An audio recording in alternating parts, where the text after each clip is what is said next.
Hey funnel builders, Mike Killen here from sellyourservice.co.uk, and today I want to talk to you about building sales funnels for your customers and of course for yourself as well.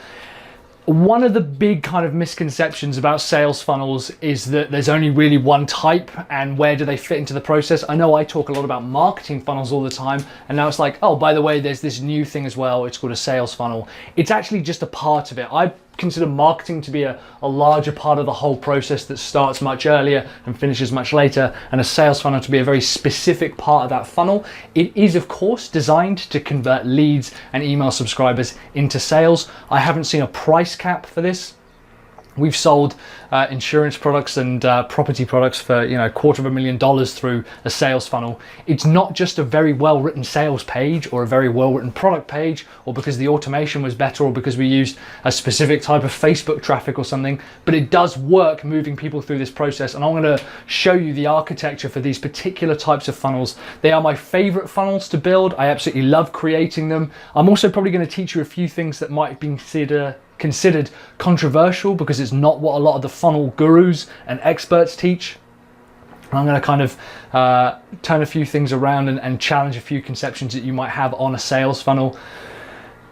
I think the biggest misconception and the thing that people go wrong at is that thinking just because they have a sales funnel, then they don't need to worry about anything else. There still needs to be a lot of time and consideration that goes into it. Launch funnels are fantastic at, unsurprisingly, launching a product as a sideways sales letter. They do very, very well with scarcity built into them, saying, look, these videos are going to be taken down. You've got to commit to yourself and invest over the next 2, 3, 4 days to run through them. They do work on evergreen. I have no doubt that they work on evergreen, but they don't work as effectively, and we are seeing a slowdown in the rate that people consume them and convert with them in evergreen. I have seen with customers that we've worked with that their launch works really well, and the same launch funnel as an evergreen to make sales doesn't work so well. I've also seen webinar funnels work spectacularly well for making a sale, but I would argue that the sale is made on the webinar. It's not necessarily the actual funnel itself that makes that conversion. Again, fantastic for live events, and then to say, hey, we've got this new product if you want help with it, and this is where you should be buying it. There are a few parts of the sales funnel that the webinar funnel will use. The reason I like a sales funnel is because it does help me sell on automation. In fact, let's jump in. So we're actually going to start with our email list. That is a person, you'll excuse me, a very deformed person, but we are actually going to start with our email list. And the reason why is that when I first kind of got into this aspect of it, everyone was like, oh, you just want to set up a sales page and drive a bunch of cold traffic there, and yeah, you'll start making sales. Like drop shipping was really big and stuff. The reality is you still need to make a connection with people. You still need to nurture them. You still need to have a conversation with them. Yes, some products are absolutely bought via a search or via a traffic, a click, and then straight through a sale. If they're being honest with you, and if they measured their conversions properly, I reckon that most people actually take about 4 or 5 clicks before they'll go through to the sale. In the same way that it takes you a few times to see one advert before it really sticks out in your mind and you're willing to make a purchase then, I believe that if people really looked into their analytics, that's probably what's happening, is they're actually getting people who have clicked a few times and they just don't realize it. I don't doubt that you can make sales from traffic. I don't doubt that you can make sales from clicking in Google PPC. What I'm saying is I don't believe that cold traffic is the way. So people who have never visited my website, I don't believe that that's the way to generate sales. I'd rather bank on something previously. So I've generated an email list, and that means that I could then send people to a new product that I'm launching, or as soon as someone opts in, as soon as I have a new opt-in, most people will say, okay, what you need to do now is create an indoctrination series, saying, okay, you've got this free lead magnet on whatever topic. Maybe it's on, I don't know, weight loss or buying a house or buying a car or SEO or whatever it is. Here's some other really useful content for you. I agree that that works. What I prefer to do straight away is position a really high ticket product to them. For example, a $25,000 product, and I'll move them straight over to this $25,000 product. First of all, yes, we have conversions for this. People who sign up instantaneously will then go, yeah, cool, that sounds like something I'd like. In my opinion, it's me saying, I am in a hurry to help you. I know you've opted into this lead magnet, and I believe that I have something really valuable to offer you. No one has ever lost a sale by asking too early. The absolute worst that happens is that people will see the price and go, no, not for me, and they'll qualify themselves out, ready for a splinter product. I understand the point of splinter products, I totally understand the point of tripwire products, and I agree that they work. I believe the problem is if that's the first product that I position to them, I believe that's hard to break past. It's kind of like saying, hey, welcome to sell your service, here's a $9 product or a $19 product. Yeah, we do those on our upsell pages and like thank you pages and stuff, but for an email, first thing I do is position a $25,000 product for them. For this particular sales funnel, I'm going to be using a $25,000 product. You don't have to. It could be $250,000. It could be $100. I don't know what your price point is, but this same process, this same architecture works for, we found anything from $9 right the way up to $25,000 plus. And I'm going to show you how we build them, right? Let's get into it. The first thing I like to do is I like to have a well-written, long-form sales letter. The reason I like sales letters is one, they're quick to produce. So rather than like, and when I say long form, I mean 5,000 words plus, maybe. Some of ours are a little bit shorter than that, like 2,000 words. I want someone to spend a lot of time reading it. The funny thing about sales funnels and funnels in general is people go, oh yeah, but that'll lower your conversion rates. Has it ever occurred to anyone that they want a low conversion rate? If you want a conversion rate that qualifies people out and they go, yeah, well, they'll read that letter, most people will drop off. Right, they're probably not suited to a $25,000 product then. Having said that, could it be that I have a solution to be able to bring people back who didn't want to read a 5,000 word sales letter? I like sales letters because they don't require a huge amount of formatting. They don't require a huge amount of work. I can write it, edit it, get it sent back from my copywriter, and they say, you know, here's all your spelling mistakes and all this kind of shit. Upload it, drive a bunch of traffic there with a PayPal button, and boom, I've got myself a sales letter that converts. We've done this in the space of like a day where we've launched a product. I've written a sales letter, sent it out, it's had a buy button, they go through straight to the next page. Here's what happens.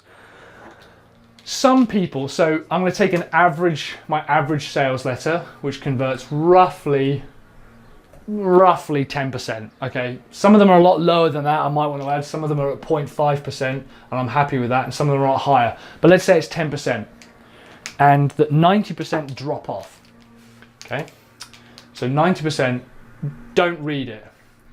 No problemo, because I'm also going to have a video sales letter, which is a sales page with a headline, a nice big video box, and a buy now button. And I essentially read the same script. Tell you what, I'm gonna change this around because I know what I've done here. I've done 10% for the conversion sale. The sales letter, it says 2%. Okay, there we go. I'll make people who are screaming at it much, much happier. And let's say this is 98%. 98% of people drop off, right? Now, this could be anything. You could have a 20% conversion in a sales letter. I'm just trying to demonstrate what I do with the people who seem to drop off. And when people go, oh yeah, but you'll get a low conversion rate. Fuck off, I know what I'm doing, right? Sales letter, 5,000 words plus, 2% of people convert, yay. 98% of them won't, not a problem. The next thing I'm gonna send them on automation is say, in my email campaign, have they bought? Yes, great, stop sending them. What we actually do is an active campaign. We have a process where if a customer has a tag added saying like product or $19 product or particular product name or whatever it is, remove them from all other automations. So he just removes them from those automations. They'll next get sent through to this video sales letter or VSL. Now, there's a few different types of VSLs. We try to keep ours around 3 minutes long, which is roughly 500 words maybe. It's not a lot of time, frankly. It's not a lot of time at all. We do have long form sales letter kind of videos that we do use, and we kind of position them more as training, to be honest, because they can be like a 10,000 word sales letter. You're looking at over an hour's worth of video there. So 5,000 words, we'll try and condense the main points into like a 3-minute video sales letter. And in fact, what I like to do is in fact have 2 video sales letters, because one will focus on like a positive aspect, like a promise and a promise of a better future and the benefits and the results they'll have, and one will focus on the actual problem. Again, around 3 minutes. And here's what we do, same with the automation. 2% will convert, and I'm not using the 2% as a 2% of, you know, everyone converts or average across the internet. I'm just saying 2% on this particular video page will convert, and let's say 2% on this particular video page will convert. But anyone who doesn't convert from this one, again, I will send them through to this next video sales letter, but I will send that to them in an email a day later, 2 days later, something like that, positioning it as something different. By this point, it's clear that I'm trying to make an offer. At this point, I was saying, hey, I want you to read about this problem you're experiencing. If you're interested in buying a house, but you don't want to pay expensive realtor fees, you need to read this letter. If you're interested in buying a house, but you don't want to pay expensive realtor fees, you need to watch this video. Hey, did you know that we have a program that helps you buy a house without expensive realtor problems? So around that stage is where we're making that message. And then finally, we'll have a product page. Now, product page is kind of like a sales letter, but it's nicely formatted. You know, it's got all the colors and the icons and things like this. It uses the same content from the sales letter, but will typically be cut down to around 500 words. So quite short, really, really punchy, really like kind of focused, you know, on whatever it is that they have. Let's say this one converts at 4%. So we have 10% across the board, 2, 4, 6, 10. So anyone who doesn't, so this is now 96, and this is now 94, and then 4%. The 90% who don't buy, we'll do a few things with them, and I'll go over that in a minute. As I drop my pen there. All of these guys will go through to the same checkout page. Okay. So this is our cart page, and we have our little forms. We go, cool, do you like this? Where do you want to ship it? What's your credit card information? I'll also have my little order bump. And this is where I would say, do you want it faster? Do you want it easier? Do you want extra products? Do you want it whatever it is? And maybe that adds on a $25,000 coaching letter. I'm not going to bother with an order bump, frankly. Around, let's say it was a $197 program. I might say that the order bump is for an extra, I don't know, 97. We'll just add another $97 onto that order bump. So that converts 197 into then 296, is that? 294, about 294, there we go. I think that's right. So they all go through to the same checkout page and they'll have the same order bump. Some people will convert with the order bump, some people won't, no problem. The next thing that they're gonna go through to, and let's say that this has our checkout page has got quite a high, but I'll say 80% go through. So we have a 20% drop off. Here's what we do. That 20% that drops off, I'm gonna then start remarketing them back to that same cart page. I'm also gonna do that with the 90%. I'm gonna remarket the different sales videos and the different sales letters. Maybe I write a short form sales letter, which is only 1,000 words, and I remarket that to them. That's what's so important, this closing the loop. Sales funnels are the most important part to focus on with remarketing, in my opinion, because you're closing the loop of people who have decided they want to think about buying. Yeah, closing the loop and remarketing is super important with cold traffic to warm traffic and email leads and all that kind of shit.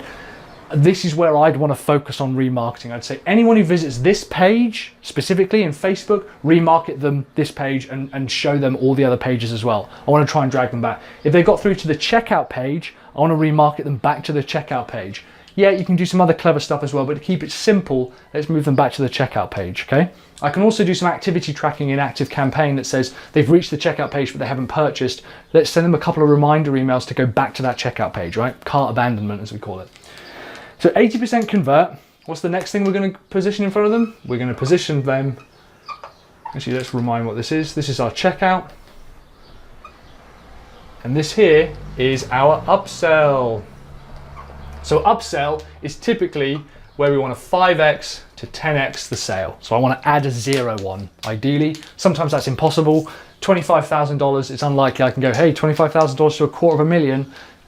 I'm trying to think, I don't think I've ever gone that high before. Maybe some people can, I don't doubt that people can, but I've never done it. The upsell basically positions some training and says, if you're serious about weight loss, SEO, buying a house, buying a car, whatever, you'll want to check out our very exclusive product that's, you know, $1,000 or $500. And what this is going to try and do is then add another, like I said, 10x. So let's 1970. Let's add the full course onto that. Remember earlier when I said that I'll try and position a $25,000 product in front of people, and some of you watching will go, that's terrifying. There's no way I could do that. It goes against everything I've been taught. And yet we're really happy to promote the idea that we should be upselling someone another product after they've bought. It's exactly the same process. We're asking, do you want this? I'm just saying I have something valuable and useful. You've got a broken leg. I've got all of these different things that I can offer you to help you out. Some people are just going to want to put it in a cast and take some painkillers. Other people are going to want to go for therapy. Other people are going to want to go for hydrotherapy. Other people are going to want to have surgery on it so it gets better. It's different price points depending on how much time and value they want to put in. I'm not going to get into the technical sides of an upsell page. I'll probably do that some other time. If they do buy, some people go mental and have like 10 upsell pages. I think I've got a video where I go through a process and I buy something that's got 10 upsell pages. I'm going out of my mind by the end of it. In my opinion, don't do that. Test it, sure, but don't fucking get greedy, all right? If someone says yes, and let's say that we have, I don't know, 50%, that's one of the things we've seen on an upsell buy, awesome. Send them to the delivery page, man. You can always try upselling them again. You know, that's not a problem, but send them to the delivery page. You could even have a further upsell at the bottom of the delivery page, just talking about like a private coaching program or something that they've got. You know, hey, here's all your shit, here's all your downloads, you know, blah, blah, blah, blah, blah. 50% are gonna say no, to which I'm gonna go, that is absolutely not a problem, and I totally understand. 50%. Instead, I'm gonna offer you a downsell page. I'm gonna go, I think you still should deserve this, but maybe that price point is too high for you right now. So instead, I want to offer you this same package just as a video, but instead, I'm going to break up the pricing of it. You can do what we call a feature remove, which is let's say this is a 6-week coaching 6-week training program with a workbook download series and extra webinars. You don't get the workbooks, you don't get the downloads, you just get the course, and you could lower the price for essentially the same product. Or personally, what I like to do is divide it up and say, how about we do 6 monthly payments of, now you're putting me on the spot. Was that 4,000 roughly? 4,050, something like that? 450? You can tell maths is not my strong suit. So we do 6 monthly payments of, whatever that is, 450. We won't necessarily, we don't give a discount. If anything, this one will be the cheaper version, and we'll try and round it up. So it might be that they would end up paying, that's not right, but I can't be bothered to change it. Whatever 1,009, I've got to look it up now. I'm going to go absolutely mental if I get that wrong. Let's have a look here. 1970 divided by 6, 328. All right. So I'm going to say you could do it instead of payments of 330. 6 payments of 330 for the same product. Some are going to say no. That's not a problem at all. Okay. And some are going to say yes, and they're going to go through to that same page. The people that say no again, they go through to a different delivery page. Some are going to say yes, 10% maybe. That means that 40% have gone down here, as from that original 50%. And there we go. That is your sales funnel architecture. What I'm finding a lot of people aren't doing, I don't know why, is at this stage, those that say no, they're not attempting to remarket them back to the sales page. I think the reason why is people paint themselves into a corner, funnel builders, and they'll say, this is a one-time offer, this won't be offered anywhere else. I don't believe that works. I don't believe that scarcity works. I believe that working with someone and nurturing them properly is how I would make a sale. And I'll say to them, hey man, do you remember we tried to sell you this $2,000 course earlier? At the time it wasn't right, maybe it's right for you now. I'd rather position it like that as opposed to, this will never be offered again and you'll never be able to buy this again. That to me, I don't think really works, because frankly, it's not fucking true. Cool, if you guys have any questions about sales funnels, or if you think I'm doing something glaringly, obviously wrong and that I should be avoiding, let me know in the comments below. In the meantime, guys, I am Mike from Sell Your Service. Thank you very much for watching, and I will speak to you later. Keep building those funnels.